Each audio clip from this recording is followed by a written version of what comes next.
Hola familias con 100% tratar de hacer lo mejor para convertirse en los padres que los hijos merecen, en los padres que los hijos necesitan. Y este libro que voy a estar leyendo, esta es la primera parte, se llama El despertar de la familia y es de Shefali Tsabary. Es un libro que se llama El despertar de la familia y el subtítulo es Una revolución en crianza. ¿Qué es lo que es este libro exactamente? Una revolución en crianza. A veces puede parecer que son las herramientas que da o de las cosas que se hablan pueden ser un poco complicadas o difíciles, y la razón es porque ya tenemos algo, un patrón, un paradigma a seguir, un modelo a seguir, pero que para muchos de nosotros o muchos de ustedes no está funcionando. Entonces esta es otra oportunidad, una oportunidad diferente, un enfoque diferente hacia la crianza, una crianza consciente. Está bonitísimo este libro, está padrísimo, tiene muchísima información que si una persona, un padre, o no tienes que ser padre, si tienes sobrinos, si tienes nietos, les puede ayudar, a todo el mundo les puede ayudar, simplemente al estar en contacto con los niños, aunque no sean nuestros propios hijos, al verlos alrededor podemos transmitir esa energía de confianza, esa energía de que nosotros entendemos su sabiduría, nosotros entendemos que ellos están en el ahora, nosotros entendemos que ellos tienen su GPS bien ubicado y saben hacia dónde van, nada más necesitan unas cuantas guías de nosotros y es todo. Así es que espero que les guste muchísimo. Ya dejo de hablar y empezamos con la primera parte de este libro que está buenísimo. El despertar de la familia. Aquí vamos. El mandato de la familia que despierta. Ha llegado el momento de un nuevo comienzo, en que la familia ya no es una cadena que nos une, sino la tierra en la que florecemos y el cielo en el que aprendemos a volar. No importa el tipo de familia, todos empiezan con un padre o madre y un hijo o hija. Una relación que reúne la energía del sol con poder para romper patrones y resucitar el espíritu. La familia que despierta no espera a nadie, empieza a curarse aquí y ahora. Reconoce que estos vínculos sagrados son capaces de revolucionar el planeta. Despertamos cuando nos hacemos conscientes de quiénes somos verdaderamente. Esta conciencia conlleva darse cuenta de la medida en que nos libera ser auténticos, ser reales, en lugar de ser quienes creemos que debemos ser. Una vez que hemos conectado con nuestro espíritu soberano, crear el espacio para que nuestros hijos vivan en contacto con su propio espíritu se convierte en el objetivo esencial de su educación. Comprometida con la manifestación de la verdadera identidad de cada uno de sus miembros, la familia que ha despertado prepara el camino para que los hijos sean dueños, descubran y expresen su voz interior, a través de la cual favorecerán la conexión tanto con su propio ser como con los demás. A sabiendas de que este derecho a expresar su propio espíritu es el ingrediente clave para su resistencia y poder presentes y futuros, se volverá parte de la evolución de un mundo construido a base de compasión, no violencia y prosperidad. Unos padres despiertan cuando toman conciencia de que los paradigmas tradicionales de la educación, donde los padres se consideran superiores al niño, son obsoletos en el mundo moderno y provocan disfunción y desconexión en las familias. Entonces, deciden convertirse en arquitectos de un nuevo modelo donde padres e hijos se consideran iguales, socios en el camino de crecimiento basado en una conciencia creciente. En la familia despierta, los padres comprenden que cada relación dentro de la familia existe para ayudar a cada miembro a crecer. Los padres ven a sus hijos como espejos que reflejan cómo deben madurar y desarrollarse ellos mismos. En lugar de pretender arreglar lo que consideran defectos en sus hijos, estos padres trabajan individualmente para aumentar su nivel de madurez y presencia. El enfoque se centra siempre en la conciencia de los padres y no en el comportamiento de los hijos. Esta es la idea en torno a la que gira el presente libro. Cuando los padres son conscientes en el momento presente y aprenden y crecen junto a sus hijos, toda la familia prospera. Con la libertad de hacer realidad su destino individual, cada miembro de la familia vive libre de cargas y miedos, con el poder que confiere la conciencia de ser uno mismo y de creer en uno mismo. Y con la libertad de expresión, cada uno se siente libre para explorar, descubrir y manifestar su ser auténtico. Este es el mandato de la familia que despierta. Primera parte, un nuevo despertar. Número 1, aprender nuevas formas. No, mamá, no quiero, protestaba mi hija muy independiente. No tengo por qué ir a la aburrida fiesta de tu amiga. Sabía que Maya no tenía ningún interés en lo que yo había planeado para ella aquella tarde, pero quería que viniera para hacerme compañía. Además, argumenté, acudir a este tipo de encuentros era bueno para ella. Reaccionó como solo pueden hacerlo los preadolescentes, con la combinación correcta de indignación, insistencia y descaro. Me dio la espalda, se fue a su cuarto y cerró la puerta. Me quedé ahí con la boca abierta. Al haberla educado para que fuera independiente, una parte de mí admiraba su asertividad, pero otra parte de mí estaba disgustada al oírla hablarme así. De vez en cuando debería hacer lo que le pido, decía una voz en mi cabeza. Imagine usted qué parte de mí ganó. Sin más, entré furiosa a su cuarto. «No me hables con ese tono», grité. «No me faltes al respeto. Vas a pedirme disculpas y vas a venir a la fiesta conmigo». Con esto, me di la vuelta, como había hecho ella unos momentos antes, di un portazo y me alejé de su cuarto. «Ja», me dije, «así aprenderá. No voy a permitir que una niñita no me respete en mi propia casa. Hará lo que le digo y punto». ¿Se ve familiar esto con los preadolescentes? Y continuamos. No era la primera vez que peleábamos últimamente. Cuando cumplió los 12 años, se halló en medio de un remolino de emociones difíciles de comprender para ella. Como la mayoría de las madres de chicas de esa edad, olvidé tratarla con calma y cariño, lo que necesitan, y me vi arrastrada por una marea de emociones yo también. En esta ocasión, la causa de la pelea claramente procedía de mí. Ese mismo día, más tarde, ya que estaba más calmada, fui a verla y la abracé para poner fin a este altercado. Al comentar que tendíamos a provocarnos mutuamente, confesé a modo de disculpa: «No debería haberte presionado así. Soy tu madre y una persona adulta». Con sorprendente claridad me miró a los ojos y respondió: «Mamá, no debería haberte contestado mal. Yo también soy ya mayor, tengo 12 años». Resulta difícil admitirlo, pero una parte de mí sintió alivio al escuchar que ella también se sentía mal. Esta parte de mí incluso se alegró de no haber sido la única en perder los estribos y de no ser la única culpable.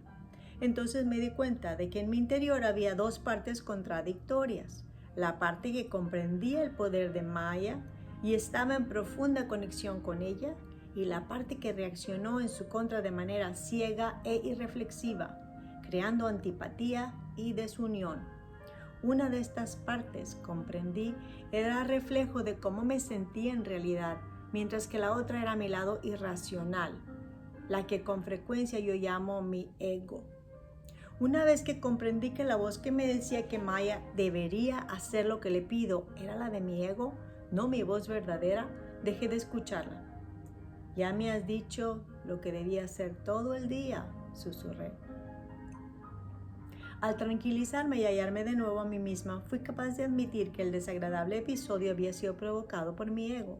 Fiel a mí misma como madre cariñosa, no forzaría a mi hija a venir a un encuentro como el de aquel día si a ella no le apetecía. Había sido un gesto egoísta y un intento de ejercer control sobre mi hija. A lo largo de los años he ido comprendiendo que mi ego, que a menudo adopta la forma de voz controladora, exigente y enfadada, no soy yo. No es nadie de nosotros. Más bien, es el hábito de reaccionar a lo que se dispara, un aspecto de nuestra persona cargado de emociones al cual podemos domar cuando somos conscientes de su existencia. Cuanto mejor domestiquemos a nuestro ego para callar su voz, que con frecuencia es contradictoria y negativa y cargada de emociones irracionales, más capaces somos de relacionarnos desde nuestro verdadero ser. Este ser es nuestra esencia, quienes somos en realidad. Siempre está presente en nuestro interior, aunque muchas veces queda ahogado por el parloteo constante y las reacciones emocionales del ego. Un cliente una vez me preguntó: «Dices que el ego, nuestra parte que reacciona a ciegas, esta voz mental, ¿no es quienes somos en realidad?». «Sí, Esto es exactamente lo que digo, como explico en mi primer libro que se llama Padres Conscientes. De aquí voy a leer un pedacito que ya incluyó en este libro. Veo el ego más como una imagen de nosotros mismos que llevamos en la cabeza, una imagen que puede estar muy alejada de quienes somos en esencia. Todos crecemos con esta imagen. Empieza a formarse cuando somos pequeños y se basa en gran medida en nuestras interacciones con los demás. El ego al que me refiero yo es una interpretación artificial de nuestro ser. Es una idea que tenemos de nosotros mismos que se basa en gran parte en la opinión de otras personas. Es la persona que creemos que somos. Esta imagen de nosotros mismos se sobrepone a la persona que somos en esencia. Cuando se forma esta imagen en la infancia, tendemos a aferrarnos a ella de por vida. La clave, y aquí termina ese parrafito que ella incluye. La clave de la educación consciente consiste en conocer la existencia del ego, esta voz mental persistente y su manera de proceder. Para ser buenos padres es crucial darse cuenta de que el ego no somos nosotros. Entonces, cuando aprendemos a identificar esta voz y sus disparates, no reaccionamos a ciegas ante nuestros hijos, que es lo que pretende el ego. La razón de que esta voz nos haga ser reactivos es que está arraigada en el miedo. Si escucha usted las innumerables cosas que la voz le dice sobre sus hijos, descubrirá que en gran medida surgen del miedo. Tanto si alberga usted ideas exageradas o grandiosas acerca de sus hijos y de lo que lograrían en sus vidas, como si siente temor o decepción, todo surge, en última instancia, del miedo. Por ejemplo, usted desea que sus hijos tengan éxito en la vida, pero ¿por qué es tan importante para usted? Si se para a pensar, verá que es porque ve al mundo como un lugar inhóspito, que da miedo y le preocupa el futuro de sus hijos. O usted desea que sus hijos sean admirados y dotados de una o más maneras, pero ¿qué se esconde tras ese deseo? ¿Se trata meramente de una apreciación de los valores de sus hijos o se trata de miedo a que no se adapten? Tal vez a que se vuelvan ordinarios y no destaquen a los ojos de la sociedad. A lo largo del presente libro propongo que la mayoría de problemas que experimentamos al educar a los hijos radican en el miedo, una característica del ego. Nuestro miedo resulta extremadamente perjudicial para los hijos y acaba siendo la causa de muchos comportamientos no deseados. Al mismo tiempo, voy a demostrar que este miedo no se basa en nada y que, lejos de tener miedo, deberíamos darnos cuenta de que todos son motivos para creer en nuestros hijos y confiar en su futuro. Porque vivimos en un universo con un propósito inteligente que crea con nosotros las circunstancias de vida y cada circunstancia está diseñada para nuestro crecimiento y expansión. Por supuesto, puede argumentar usted que algunas circunstancias y personas son malas, pero en lugar de tomar esta perspectiva unidimensional que solo alimenta miedo y desconfianza, prefiero comprender estas fuerzas humanas con más matices psicológicos. Por eso, en lugar de enfrentarnos a otros, logramos una mejor comprensión de su verdadera naturaleza y con ello de la nuestra. El bien y el mal siempre han existido y nos han empujado a hallar fuerza en nuestro interior para superar la tragedia. No existe una explicación lógica a la existencia de la violencia, excepto que surge de una infancia brutalmente usurpada de su conexión con el corazón. Esta ignorancia ciega ha existido siempre. Razón de más para educar a los hijos con plena conciencia. Los niños aprenden la reactividad ciega en casa, lo cual provoca que la desaten en la sociedad. En consecuencia, la tarea de los padres consiste en domesticar los elementos reactivos del hogar para preparar el camino de una relación más consciente con uno mismo y con el mundo. Solo cuando nos divorciamos de la reactividad ciega de nuestro ego como padres podemos enseñar a los hijos a crear armonía allá donde vayan. El camino hacia un mundo pacífico empieza con una infancia que resplandece con la sensación de reconocimiento y la libertad de ser fieles a nosotros mismos. ¿Cómo se desarrolló nuestro ego? Aunque suele aparecer de manera violenta contra uno mismo o los demás, en realidad se desarrolla a partir de la desesperación silenciosa del espíritu. Se desarrolla a partir de la necesidad de protegerse de los elementos inconscientes de nuestra educación. Todos crecimos con una plétora de deberías y multitud de imposiciones dogmáticas sobre cómo ser, cosa que empezamos a confundir con nuestro auténtico ser. Así, por ejemplo, si nuestros padres o hermanos se burlaban de nosotros por llorar con facilidad, es posible que desarrollamos una personalidad estoica, poco emocional. Mientras que nuestros sentimientos eran auténticos y fieles a nosotros mismos, nuestro estoicismo era el revestimiento del ego que creamos aún pequeños para protegernos de las mofas de las personas a quienes queríamos. O tal vez nos educaron unos padres incapaces de apoyarnos cuando les necesitábamos a causa de su propio caos, dolor y heridas interiores, lo cual nos hizo desarrollar una personalidad de obediencia o rebelión, creyendo que necesitábamos ser perfectos o hacernos ver para obtener la atención de nuestros padres. Mi experiencia como terapeuta me ha mostrado infinitos ejemplos de niños obligados a ponerse el disfraz de la obligación o el desafío. No porque ellos fueran así, sino porque se les forzaba a adoptar estos roles con su educación. La mayoría de nosotros hemos tenido que desarrollar maneras de hacer frente a nuestras realidades de la infancia, maneras falsas que empezaron para protegernos del dolor del rechazo de los padres y que acabaron convirtiéndose en las cadenas que nos mantenían todavía más atados a ellos. Como el ego se formó hace tanto tiempo, cuando éramos demasiado pequeños para saber que se estaba formando, estamos muy acostumbrados a pensar que esta voz mental es nuestra identidad y no nos paramos a pensar que no representa para nada lo que pensamos ni sentimos, sino que es una personalidad falsa desarrollada para sobrevivir. A partir de esta mentalidad, centrada en la supervivencia y llena de miedo, llevamos a cabo nuestras acciones como padres.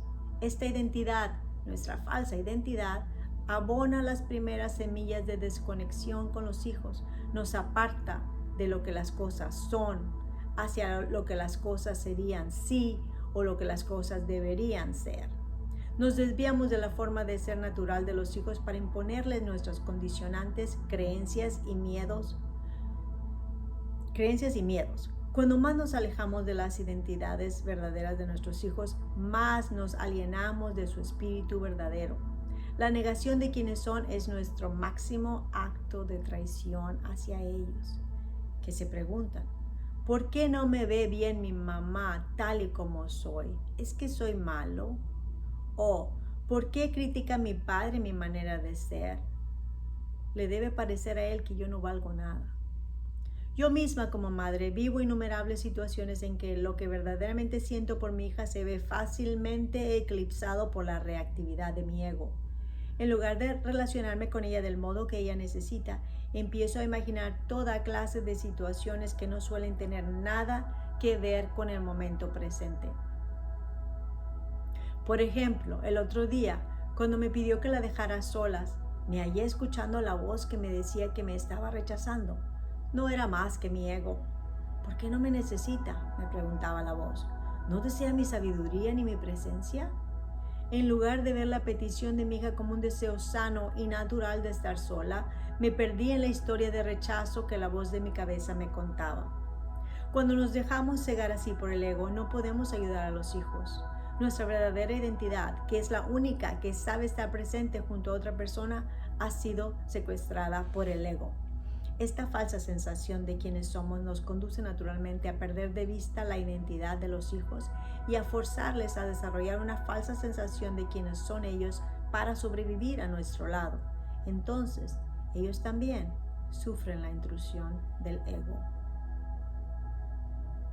En esta situación también puede ser inmensamente útil para nuestro crecimiento tener hijos. Los niños tienen la capacidad de hacernos ver lo inconsciente que es nuestra actuación como padres. Esto es exactamente lo que hace mi hija en mi caso. Si estamos dispuestos a verlo, empezaremos a reconocer la enorme diferencia entre los pensamientos y las emociones que fácilmente nos enredan, que emanan básicamente de nuestra propia sensación de impotencia y rechazo y que nos hacen reaccionar de diversas maneras, como dar órdenes a gritos, repartiendo castigos, administrando disciplina sin haber reflexionado. Y sabremos lo que verdaderamente sentimos ante el comportamiento de los hijos o las situaciones que se presentan.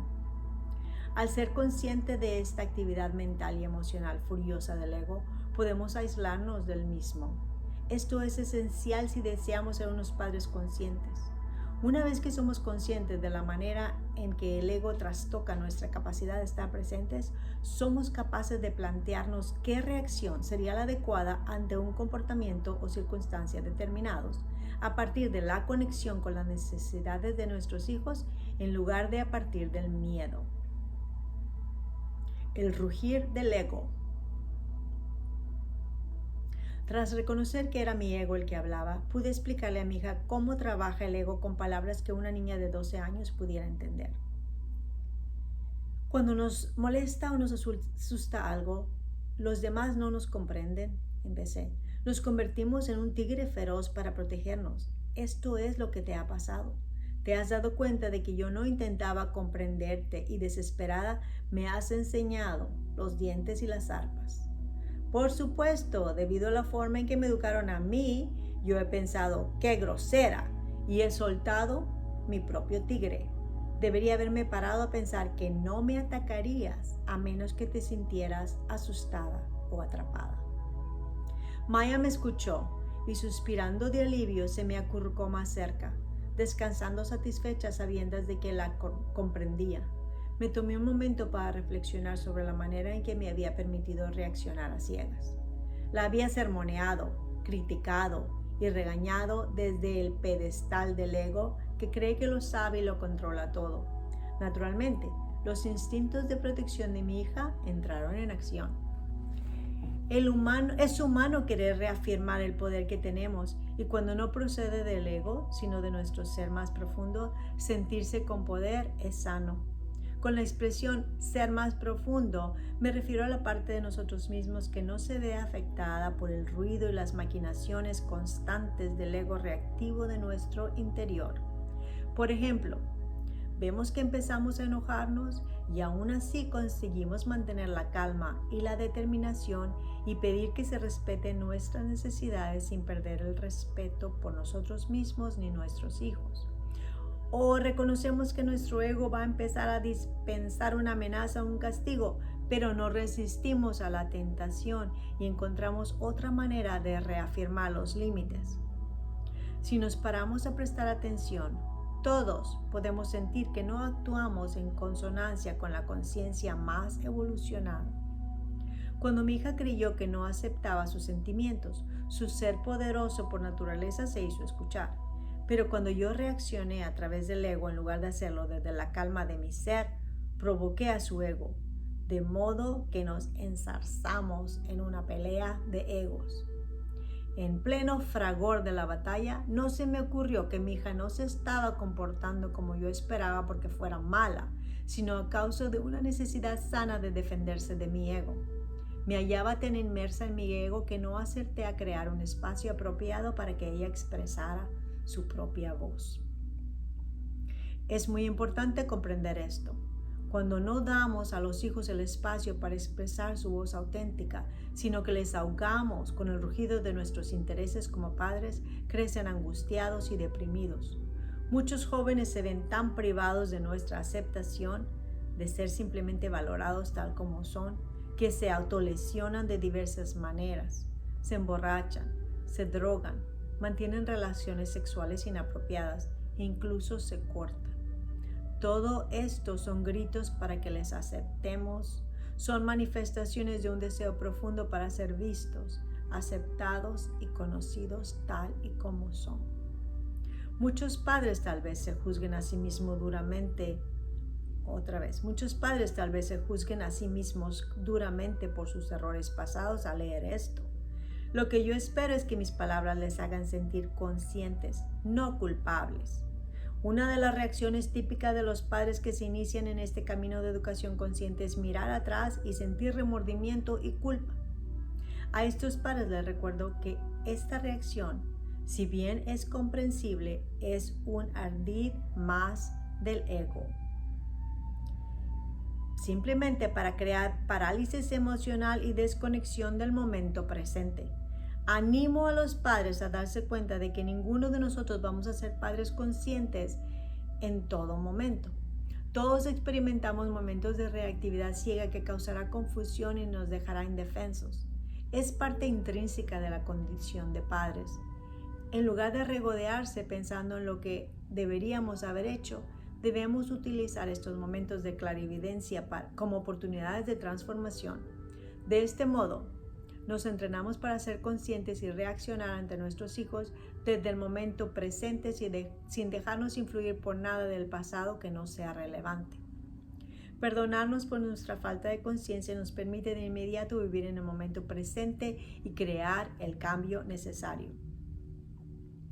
En la situación con mi hija descrita, si hubiera seguido creyendo que yo tenía la razón, en lugar de corregir mi reacción, habría aplastado su inclinación natural, habría minado su determinación aún en ciernes y la habría encaminado hacia la devaluación de sí misma.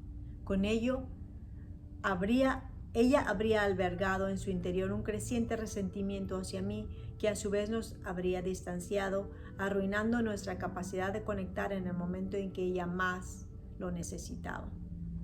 Por este motivo es de gran valor practicar para ser conscientes cada día.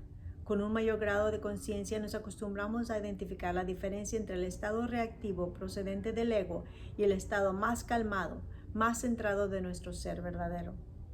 Al aprender a observar nuestros patrones de reactividad emocional y ver cómo nos llevan a traicionarnos, resulta más fácil romper con una reacción que es una especie de trance, y a su debido tiempo nos resultará más fácil ya no caer en ella. Cuando notamos que reaccionamos, debemos detenernos y preguntarnos: ¿cómo puedo dirigirme a mi hijo para conectar con él, en lugar de dirigirme a él como la persona que creo que debería ser? Educar con conciencia no es algo que se cambie de la noche a la mañana. Requiere práctica llegar a comprender cómo nos seduce el ego. Por suerte, los pasos hacia la conciencia, por pequeños que sean, pueden reportar cambios monumentales en la calidad de nuestra relación con los hijos. Todos los pasos que demos hacia una mayor toma de conciencia nos acercan exponencialmente al corazón y espíritu de nuestros hijos. Cómo el miedo dirige nuestra ansiedad, enfado y otras reacciones hacia nuestros hijos. Como todos hemos vivido la infancia, y bajo la premisa de que todos hemos tenido padres que básicamente no sabían cómo educarnos de manera que nos hiciéramos emocionalmente maduros, es casi seguro que sufriremos con mayor o menor grado de la inconsciencia de la que hablo. Incluso ya en la edad adulta, muchos de nosotros todavía no hemos aprendido a reaccionar de una manera sensata y madura. Por eso hay vacíos en nuestro desarrollo emocional, en especial vacíos que afectan a nuestros hijos porque evocan nuestras experiencias infantiles. Una de mis clientes, Janet, sentía dolor por los vacíos en su desarrollo emocional de manera especialmente fuerte. Era madre y a sus 39 años se sentía asaltada por ecos de su infancia. Estoy fracasando como madre, me dijo durante una sesión de orientación mientras la voz le temblaba. No sé comportarme como una persona adulta, me siento como una niña pequeña. ¿Cómo voy a cuidar a mi hija de 7 años si no sé actuar como adulta? Tiene problemas en la escuela con los amigos. Me preocupo por ella todo el día. Mi ansiedad afecta todos los aspectos de mi vida. Escuché a Janet mientras continuaba. Cuando mi hija grita, yo grito más. Cuando se enoja, yo también. Cuando sus amigos la tratan mal, me lo tomo como si me trataran mal a mí. No sé qué decir ni cómo actuar. La mitad de las veces me desentiendo. La otra mitad voy pasando del pánico a la rabia. Mientras hablábamos, Janet repetía: estoy angustiada, creo que no soy capaz de hacerlo bien. Es lo mismo que me dicen innumerables clientes. Educar a los hijos es una tarea que nos asusta, porque siempre tenemos miedo de estar haciéndolo mal. Como padres que intentamos hacer bien nuestro trabajo, no nos damos cuenta de que nuestros problemas son precisamente nuestros temores por los hijos, que consideramos preocupaciones. Estos temores suelen mostrarse en forma de ansiedad por lo que ocurre a nuestros hijos. Sea cual sea la manifestación de los miedos, estos minan nuestras buenas intenciones. El miedo es la razón por la cual nuestra tarea como padres tiene resultados que son exactamente lo contrario de lo que pretendíamos. En lo concerniente a la situación de Janet, empezamos a explorar su pasado. Al poco, reveló 2 enormes influencias que afectaron su vida antes de los 6 años de edad. La primera fue que su padre perdió el empleo y la familia tuvo que trasladarse a casa de los abuelos, que vivían en otra ciudad. La segunda fue que sus padres empezaron a pelearse mucho a causa del estrés generado por el cambio. A partir de entonces ya no se sintió segura. Como no tenía ni voz ni voto en los cambios que los adultos le imponían, se sentía indefensa. Cuando los hijos nos provocan, le expliqué, pensamos que reaccionamos desde nuestra posición de adultos, pero usted no lo está haciendo. A pesar de tener 39 años, regresa a los patrones de reacción aprendidos de pequeña y vuelve a ser la niña de 6 años que no podía decidir ni expresarse. Es como si emocionalmente estuviera congelada en el tiempo. Por eso siente que no controla la situación. Y por un lado siente eso, que no controla la situación. Y por el otro lado siente que está paralizada. Al tomar conciencia de estas emociones residuales y comprender lo que tenía lugar en su interior, Janet empezó a detectar cuando una situación desencadenaba un patrón formado tiempo atrás. Mientras aprendía a distanciarse de la situación y tomar una decisión consciente en lugar de verse arrastrada por impulsos inconscientes, su reactividad emocional paró. Cada vez fue más capaz de enfocar las situaciones con mayor calma y madurez y descubrió que era capaz de aceptar su relación con su hija sin ser asaltada por su pasado. Piensa en una situación en que usted no pudiera dormir porque le preocupaba mucho que su hijo reprobara un examen en la escuela, o una ocasión en que su hijo llorara desconsoladamente porque se sintiese atacado en la escuela y usted lo viviera con pánico. Enfado, ansiedad, culpa, vergüenza. De una forma u otra, todos experimentamos emociones negativas intensas en relación con los hijos, todas alimentadas por el miedo. En los momentos en que el miedo toma el control, perdemos la noción de seres adultos y nos comportamos de manera que nos sentimos fracasados como padres. Experimentar miedo en forma de ansiedad es una de las maneras en que nos volvemos irracionales y esto afecta a los hijos. Catherine, otra clienta, me contó que solía perder los nervios y gritarle a su hija. Todavía no había superado la primera vez que estalló con Cindy, que era su niña. Cindy, la niña, que entonces tenía 4 años, había dejado la cocina hecha un asco después de que su madre le hubiera dicho que no tocara nada. Era un asunto trivial. No obstante, afectó a Catherine, que enfureció. Lo que la madre no podía olvidar del episodio era la expresión de sorpresa de su niña. La niña quedó tan horrorizada al ver la transformación de su madre en una loca que su cara de terror detuvo instantáneamente la rabieta de Catherine. Cuando se dio cuenta de que había perdido los nervios de mala manera, se sintió fatal. Era como si se hubiera apoderado de ella una fuerza abrumadora llegada de la nada. Di la razón a Catherine en que una fuerza abrumadora se había apoderado de ella, pero le expliqué que no venía de la nada. La razón de que se sintiera provocada era similar a la de Janet, en cuanto a su relación con su propia infancia. Creció en un hogar en que sus padres la controlaban y creció aprendiendo un patrón que la hacía reaccionar ahora de la misma manera con su hija. Cuando Catherine vio que su hija sufría, comprendió que era hora de ver qué pasaba. Al repasar su pasado, vio que lo que ella había vivido hacía tiempo ahora dirigía y destrozaba su presente. Sobre todo vio que su hija estaba en su vida para que ella pudiera despertar y volver a ser la persona que había olvidado que era. Vio que los hijos llegan a nosotros para producir este despertar en nuestro ser. Por descontado, la responsabilidad de responder a la llamada para descubrir quiénes somos verdaderamente es nuestra. Y aquí nos vamos a quedar, familias, y continuamos en la próxima vez. Vamos a continuar con el subtítulo que tengo aquí que dice el papel que desempeña el pasado.